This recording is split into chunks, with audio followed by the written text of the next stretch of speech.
Welcome to Building the Future. I'm your host, Kevin Horick. You can check out new episodes of the show every Tuesday and Thursday at 2 p.m. If you missed an episode or want to get more information about the show, please visit buildingthefutureshow.com.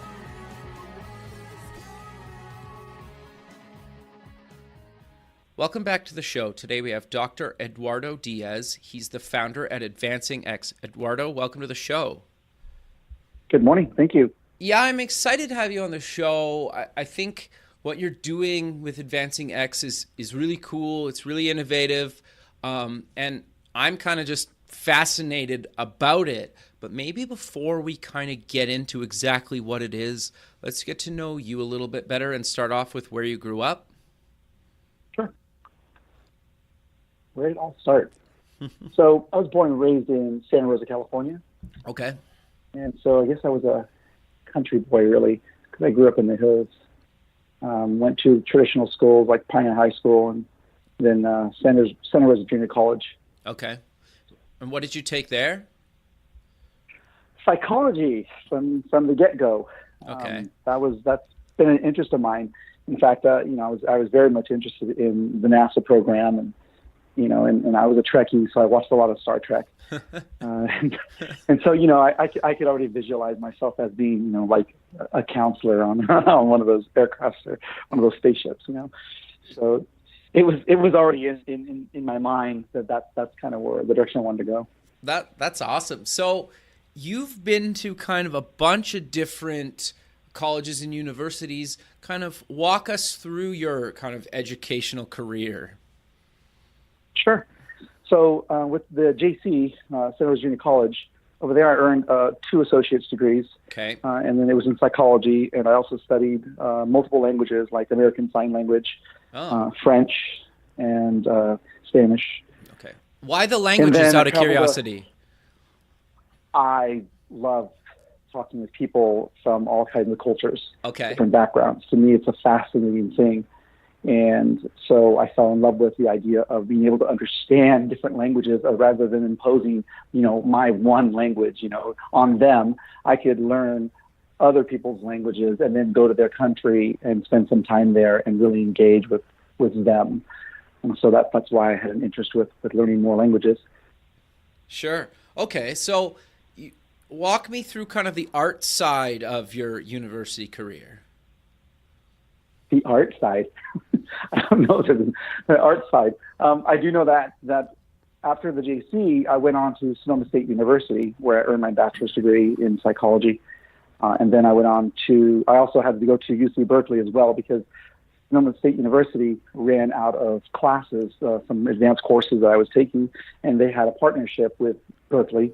So I took those in conjunction with SSU and wrapped that up and went on to Walden University, where I completed my master's degree and my doctoral degree in psychology.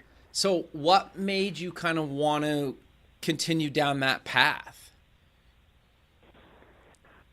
Well, I love research. I just, it was a big deal to learn about me and how my mind, works and why I interpret things the way I interpret them.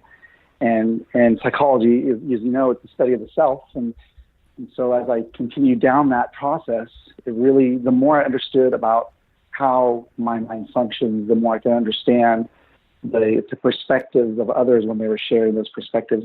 It was really it's definitely an eye opener, and then you go to other countries, like I've been to Germany, so I studied German. Sure. And went to Germany and spent, a couple of weeks there, went a couple times, met some colleagues there.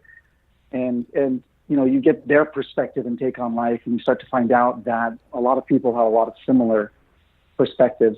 They just come from different backgrounds, but their vision of different things is kind of similar, to achieve something greater, to move something forward. Sure. No, I think that's great. So you walk me through kind of your post-university career. Obviously, you kind of went back to school, correct? Like you worked for a bit, you went back to school, Yep. Then you kind of are back kind of working and doing a bunch of things. So kind of walk me through the different types of jobs you've had, because you've had a bunch of them, and a lot of them are really interesting. So, back in high school days, I actually worked as a at the cabinet shop where I was responsible for quality control. Okay. So any cabinet that would go out of the facility, I had to make sure everything was exactly correct. So I ended up creating an eye for detail. So that was an interesting 6 years off and on. Sure. Definitely a learning experience. From there, I went into restaurants. I worked at multiple restaurants, at an airport restaurant, at a couple of restaurants just really high end, almost like Italian, American mix, French restaurants. And then at some point, I ended up working at Acapulco restaurants, where I became the general manager, and enjoyed that for a while. And then I went off and actually opened up my own small restaurant. Ran that for a little bit, and I was fortunate that someone came by and said, "Oh, we want to purchase your restaurant." So I got to experience what that was like, to sell my first business. Sure. Then I got into the industry of IT a bit, where I met a really good friend of mine. Well, that's where our friendship started, and now it's like 22 years later, and we're best of friends. That's great. But during that process, he and I thought, wouldn't it be great to create a marketing company that could, be a little bit better than what's out there? And so we thought that would be kind of fun. And sure enough, we ended up starting our first startup, 1996. And we launched that. It was a rough start at first, but I already had a good introduction to statistical measures and looking at things. And so I started applying that in a marketing level. And we found out that there was a lot of business owners who wanted to have more from their marketing experience, more metrics, more measurable things. And so we did that. We ended up creating loyalty programs, gift card programs, and the company grew. It did very well. And then before the 17 years when we were bought out, we had already licensed 2 other times to a couple of other companies who were using our software. Yeah, it was a great experience. But we essentially were always on that cusp of how can we make this better? How can we advance this more? And so we started getting involved in touchscreen technology just as it was coming out. Okay. It wasn't really being applied to anything. It was just more about, look at this new technology. And so we started getting involved in these touchscreens and how can we use those for customers so they can kind of see what's new and where can that be applied and where can it really be utilized? And so I went to a couple of different, hotel managers and ended up building relationships with a lot of different hotels and all the managers across Northern California. And so then we implemented these touchscreen systems for destination travelers, and that became fascinating. A lot of challenges, though. We were kind of a little bit ahead of the technology that could really support that type of infrastructure. Sure. And so we had to back away from that because too many problems. So we really focused on what was working for us.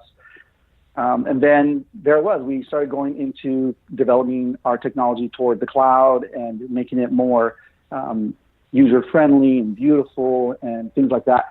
And so once we started getting into creating programs for iOS and Android and such, sure. That's when another company from Las Vegas heard about us through, mutual friends. You know how it works. Yep. Somebody talks about you, and it goes on from there.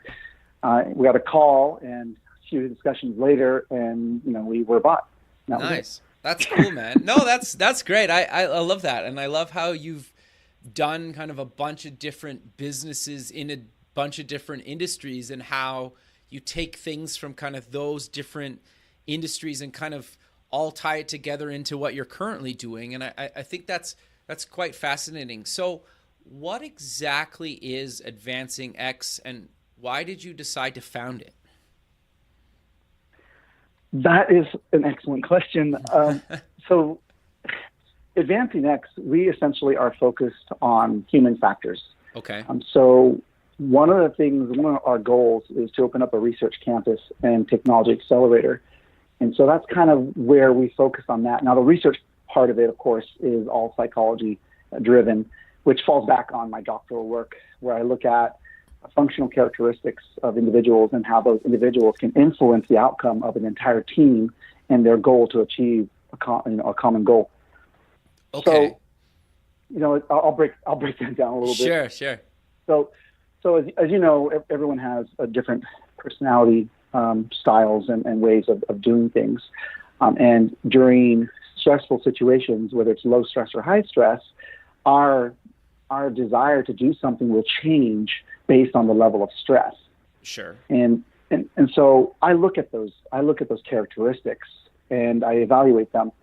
Now, I didn't kind of just fall into it. It was more of during my literature review, I studied a lot of other assessments out there like Myers-Briggs and other assessments, Weems and things like that, and found that every doctor that did their research on behavior, they list a lot of gaps that should be researched. And among those gaps, there was a specific area related to teams.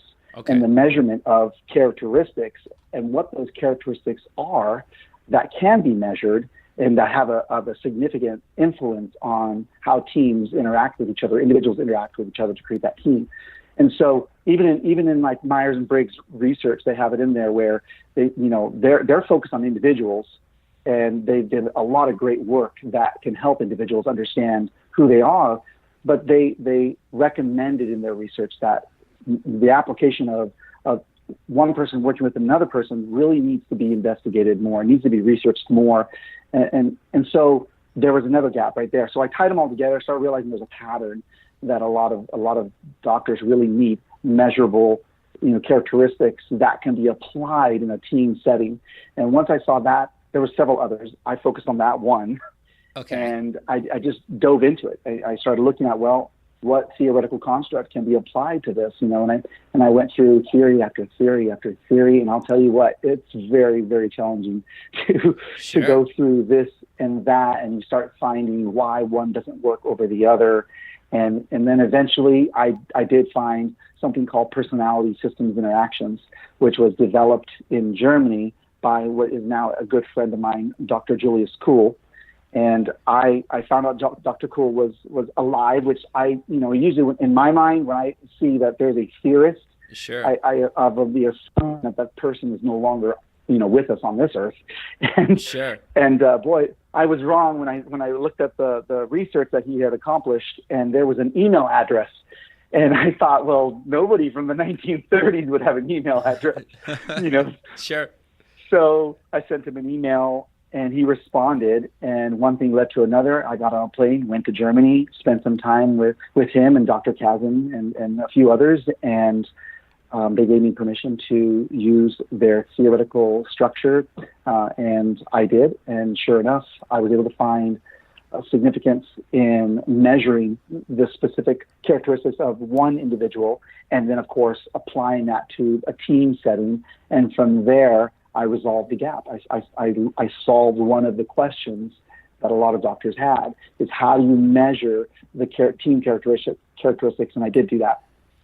Wow, that's actually really cool. So when doing this, is it something that somebody like yourself would have to go in and work with like individuals or teams to actually sort this out, or can people do it themselves, or how does that kind of work? Yeah, so we ended up creating, there's an online assessment. It's a self-assessment that can be accomplished in 20 minutes. And so that assessment gives us the basics, what I call the OTI, or Organizational Team Index. Okay. So that assessment, then once we have that, we can then look at, the team dynamics as opposed to like what the teams are doing in their particular task. So that's actually interesting because, when you really go back to what is Advancing X, our whole focus is applying human behavior research findings into actionable measures to support team outcomes. That's it right there. That's our vision, Sure. And to keep improving upon that. And we are looking to find the best and the most important, variables that influence, teams and decision making, success, things like that. No, that's okay. Keep going. Sorry. Oh yeah, sure. So when you look at, okay, well, how can others out there apply this? We look at what it is that they're doing. So let's take a couple of examples that are very passionate and close to my heart. Let's say NASA or military, things like that. So if you have NASA as an example, and they are planning, as we all know, they're planning to send people to Mars. Sure. Well, if you have, a whole bunch of astronauts, let's say there's a panel of 100 that are available, and all those 100 astronauts, they're all going to have the knowledge and the skills and the abilities that NASA's already looking for. But NASA can only take 4 on the Orion, for example. Right. So if you're going to put 4 of those astronauts, how do you really pick 4 out of 100 people who are clearly phenomenal? Right. They have it all. I mean, it's like, well, you're all 4.0s. Yeah. You've all invented 85 things. Sure. It's not like flip a coin or paper, rock, scissors, right? Certainly not. And then from a statistics or a metrics point of view, do you really rely on saying, well, I really like you a lot more than I like the rest, so I'm going to pick you? That doesn't quite work. You've got to look at what's going to be best for the entire team that's going. I kind of joke around once in a while when I get questions, people ask me, well, if you were to, support NASA in the selection process, the final selection process of these 4 astronauts, who would you send? And I would jokingly say, well, whoever pissed me off was the first one to go because they're not coming back. Sure, right? Yeah, that makes sense. But I think realistically, though, no, like not a lot of people would think about that stuff, right? And that's what kind of I find kind of fascinating about what you guys are doing, because I think, especially when it comes to doing, like, obviously not everybody's going to go to space, or maybe, hopefully, in maybe some of our lifetimes, some of us will get to go. But the thing that I find really interesting about it is it can be so scientific, right? And when you're looking for a co-founder, even to do like a startup or whatnot, like having the right personality types to hopefully get to the finish line. And by finish line, I mean maybe acquired or kind of success or whatever you define finished. But, just working at startups myself over the years, so many people drop off, right? And so if you can quickly figure out who's going to be compatible with who through kind of research and science, that whole thing just kind of fascinates me. Yes, no, absolutely. In fact, there's in one of NASA's reports, it was an audit done by the Office of Inspector General at NASA, and they did what a section called Human Health and Performance Risks by Space Environment Hazard. Okay. There are 32 things that have to be resolved before they send anyone to a long-duration space mission like that of Mars. Really? And so, so when you break all those, it's in different categories. So you can look at isolation, you can look at, radiation and, altered gravity and closed environments. All these different things are different factors that must be considered, and how that's going to impact human beings who are, going to be in those situations. And so you really got to look at, everything you possibly can to increase the success of the overall team. So yes, even if it's just, 4, 5, 6, 10% performance, that's a big deal. Sure. You have 4 people, and they're of the greatest minds, on Earth, and you send them out there, and it just happens to be that they don't get along because one of those individuals might not be the same person when the stressful situations start to come up. Sure. We call them latent challenges. So latent challenges are unknown events. So let's say an unknown event happens, and it could be a number of things. I don't want to limit it to one, but let's say an event happens, and then that one individual, reverts back to their immediate fight or flight situation, and they start to, hoard, particular things like food and supplies, because they start having a fear that, their life could be at risk. Well, when they start doing those little acts of deviant behavior, they end up impacting the whole team, because, then you got, the other person is waking up one day and they're wondering where their pencil went. And how come every single day something seems to be disappearing? What is going on here? And that starts creating, this concern amongst the group. And what ends up happening is you have a small little failures, one after another, that build up and build up and build up until you have an ultimate mission failure. And by the time that happens, of course, everyone's wondering what happened. Sure. Yeah, no, that's interesting, right? That's cool. Right? Yeah. So I'm curious you at least on your site, you have like a human to machine type of stuff in research. So Have you done much research in kind of the human to machine stuff or not really? So I could say that we are currently pending a project where we are developing a nanosuit that's going to be correlated with psychological functional characteristics. So that is classified. Okay, no, sure. That's wild. That's cool though. So, Yeah, it's neat, but I could tell you that essentially what we're looking at is we are correlating the way in which body movements, whether it be hands, legs, torso, the whole body, how that a body is moving with the other bodies that are moving the team inside of an isolated environment, and how those movements are correlated with the functional characteristics that make up the total team. And so we're looking for significance on that. So what will end up happening is when we find those correlations, then we create the nanosuit and then we take it to real time. So like right now, for example, if I were to go into a company and we were to assess all their teams and support increasing their team efficiency by just moving a few people around or hiring in new people that improve the overall team design, sure. We could do that, and then we could go back and we can measure every 3 months to a follow-up to make sure that that team is optimized and that they're meeting the goals that we expect them to achieve. So we can look at those things. But in real time, it's a different situation. Like when you send 4 astronauts, and they're out there doing their thing, we can actually monitor their entire performance by the minute. Wow. So we can see if they're starting to deviate from what is the expected norm. And if they do, we can recognize that because of the statistics.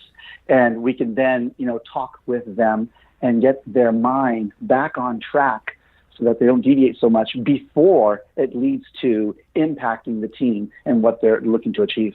Wow, that's wild. Like, I'm just trying to comprehend the magnitude of what you just said, right? but seriously, that's phenomenal, right? That you guys can do that to somebody out, especially so far away, right? Like in the outer space. I get you guys have figured out communication and I'm assuming it's all through satellite. So that's another part of tech has to resolve how things are going to be transferred as far as technology. There are currently a lot of companies out there who are developing those solutions. Sure. So we're watching them.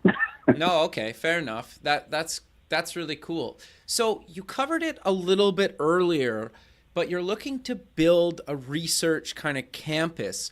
What exactly are you doing with that? Because I found that really fascinating when we talked months ago about kind of you being on the show. So what exactly are you doing with that? So we're really big on innovation and looking at other opportunities that can advance technology. And so when you have a research campus, that's where things are really measured, and we can look at it scientifically. But then you have the technology accelerator, and they're both on the same property. Okay. They work in collaboration to support each other. So what ends up happening is the technology accelerator, our goal is to support 1,000 technology entrepreneurs. They basically become members, like you go into a gym. You're a member of a gym and you go to work out. In this case, you're a member of this technology accelerator, and you go to advance your technology, but you have a lot of people working with you to help you achieve what you're looking to achieve. So as an example, our combined advisory board is well over 100 people. Wow. And in different industries, from nanosatellites, all the way down to, biology, and farming as an example. So you have all these entrepreneurs in the accelerator, and they're looking to, let's say they want to create some new way of farming in an enclosed environment. Well, then we can take their, proof of concept or their idea, and we can then move it all over to the research campus section where we are testing teams working in isolation, meaning we're actually controlling the air inside of a room that would be consistent to, let's say, that of Mars, where you have to have, you have to produce your own oxygen to survive. So we have a same controlled environment, so they can move their farming techniques inside of this isolated area, and then we can test it to see how it applies in the real situation. So there's those opportunities. Sure. No, that's actually really cool. And for me, I find that kind of stuff fascinating, right? And so you're kind of in phase one of getting property, or where are you guys on with that? Well, so I flew over to Maryland, and we went to the university there. So literally the University of Maryland. Okay. And we had several meetings with different members, like from the Department of Commerce and research at the University of Maryland, and a few others. And we were looking at that location being one of the places where we would have a research campus and technology accelerator. And so, yes, it is an option. And actually, we are planning to have one there as well. But we're also looking to have one in the Sacramento, California area as well. Okay. And then we have a few other locations that are pending. I mean, I just finished a call only a couple of weeks ago. We may end up opening up another one in, not just Puerto Rico, but Dubai and Germany. So we're looking at those as options. But at the moment, we are wrapping up the final negotiation of property that we are purchasing here in Sacramento, California. And I just constant meetings with, project managers and the county. And so the whole planning thing, because there's a big whole project going on, an innovation district that's being created. And so we're likely to be one of the first shovels in the ground in that area. That's awesome, man. So, and maybe this is kind of a stupid question, but when you're building these research campuses, does geographic location matter, or is it just you want to be spread out as possible and kind of get the most minds from different parts of the world working on something, or why do you pick certain areas? Yeah, I think you said it well. I mean, it's about becoming accessible to a lot of different minds, because then you're creating a kind of a hub at different places, and then those hubs become the ability for us to interact at all the other locations. Sure. So the more we can get other cultures involved and other different perspectives involved, the more innovation will happen. Sure. It's perspective. It's perspective. There's a letter it's a letter of support that we received from Maryland Department of Commerce, and I'll read you a sentence from it. Sure. So it says here, the Goddard Space Flight Center, University of Maryland, and the Johns Hopkins Applied Physics Laboratory have expressed interest in the human factor applications and research being pioneered by Dr. Diaz and his team. We had preliminary discussions about establishing a research center and technology accelerator in the state to look at this problem. And it goes on and on about, the NRL and the ARL, which is the Navy Research Lab and the Army Research Lab. So that's kind of there's a lot of others out there who have incredible minds that can really support the advancement of everything that we're looking to do in terms of innovative technology and moving things forward and, creating something that will really bring about positive social change for not just, the United States, but for the world. Sure. Well, and I think the thing that's interesting, and correct me if I'm wrong, but at least that where my mind goes is if they're all these research campuses are under like the Advancing X kind of brand, you guys can kind of share resources and findings and, almost anything, right? Where Correct. I'm not saying that like universities, for example, don't do that, and I'm sure they do, but it's got to be a little bit more like competitive, right? Like, I don't know, a big university is probably like, well, I don't really necessarily want to share everything with potentially like a competitor university, where you guys are just like, I want to do this kind of for the globe and, right. And kind of beyond, and you're going to share stuff, and it's not really necessarily like a competition between campuses, or maybe it's healthy competition, but you're trying to like share everything, right? Am I grasping that? Okay. No, yeah. Cool. It's a collaborative effort. Yeah. It's collaborative. And yes, a healthy competition would be correct.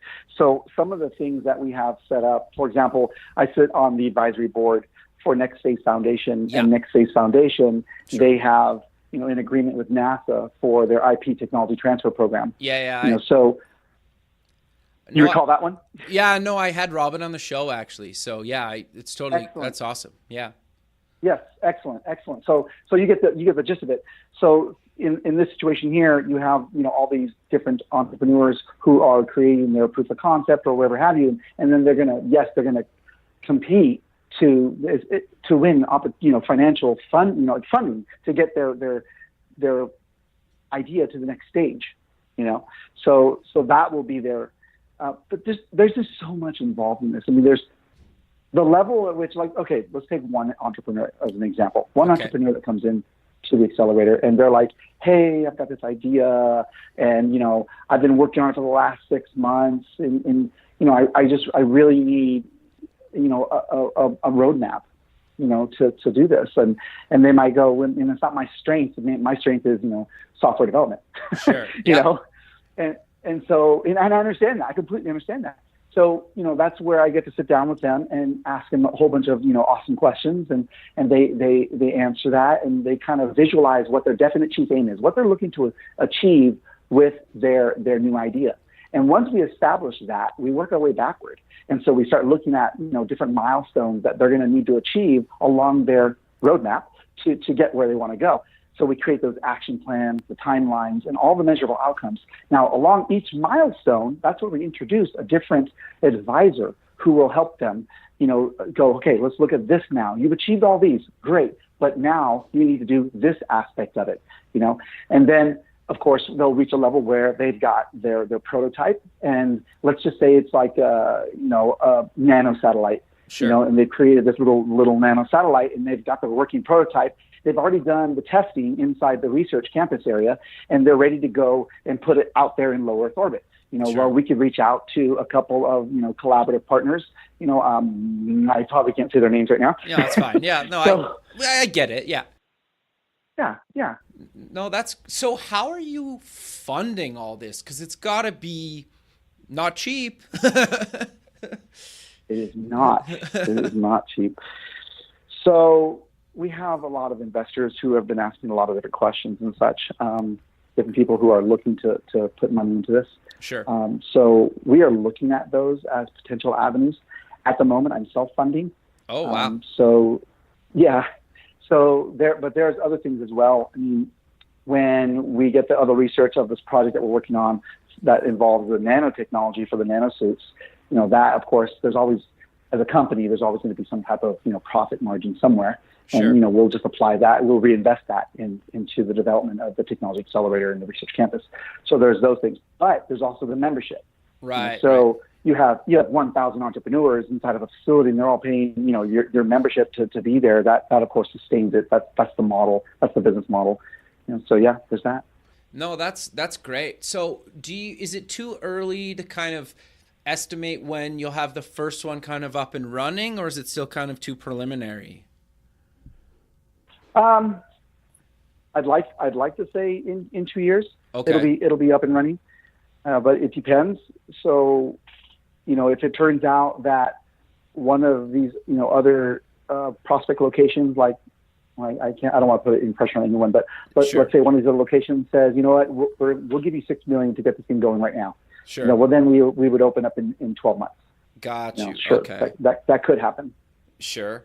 So, and how are you kind of working with other kind of institutions? Because you mentioned some countries kind of all over the world.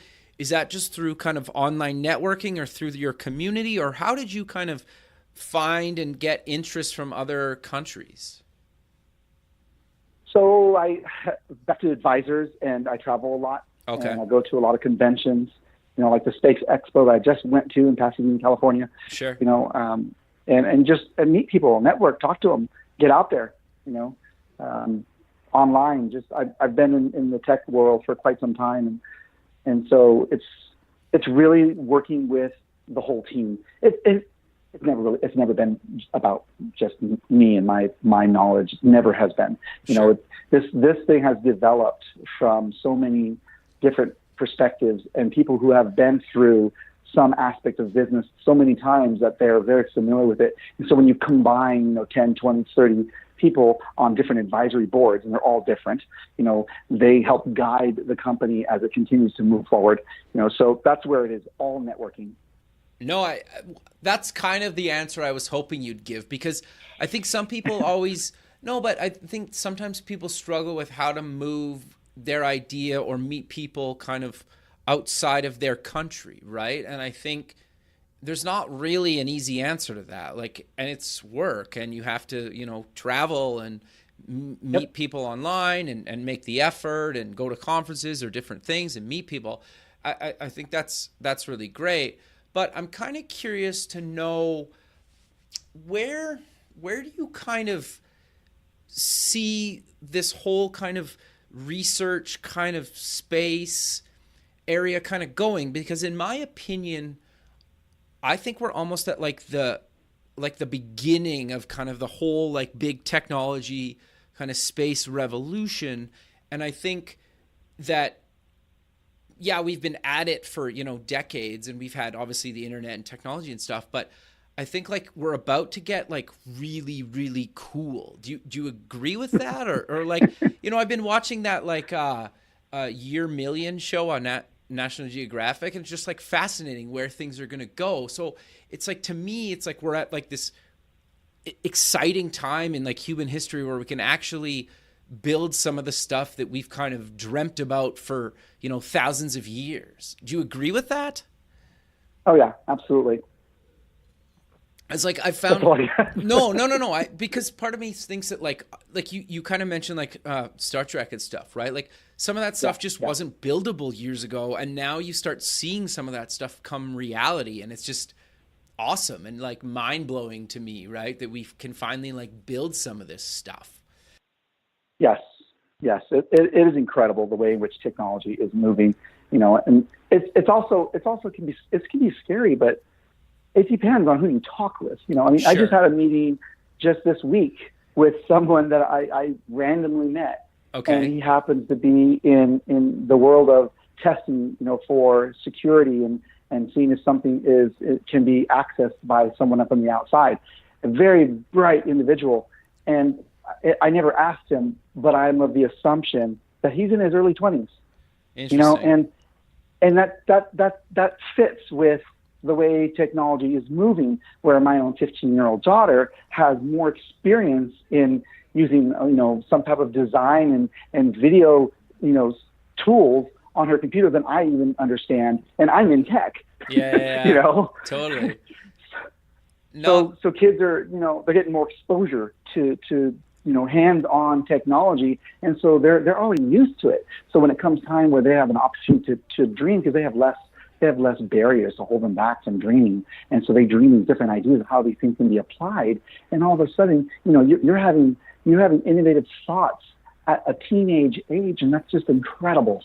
No, totally. So is there a way that people can get involved with Advancing X? Is it too early?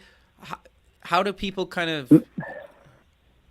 Yeah, no, not at all. Just go to advancingx.com and shoot me an email. I already have a lot of different entrepreneurs who have reached out to me, and while I do not have the membership fee in place at the moment, I'm already helping them, because again, it's not really about the money; it's about helping others. Sure. So they can shoot me an email, and we can begin dialogue and look at what they're looking to achieve. So, but yeah, just go to advancingx.com. Perfect. Well, Eduardo, we're coming to the end of the show. So, is there any other places people can get more information about you guys? Obviously, advancingx.com, but are you guys on all the other social media channels as well? We are on Twitter. I believe it's also at AdvancingX, and Facebook. But on Facebook, ours is Advancing Exploration. Okay. So, yep. And then LinkedIn, which would be at AdvancingX. Perfect. Well, I really appreciate you taking the time out of your day to be on the show, and I look forward to keeping in touch with you and following kind of your journey through all these kind of campuses and the research you guys are doing. Thank you very much. It was a pleasure to be on the show. I really appreciate it. Thank you. Thanks, man. We'll talk soon. Bye. Bye.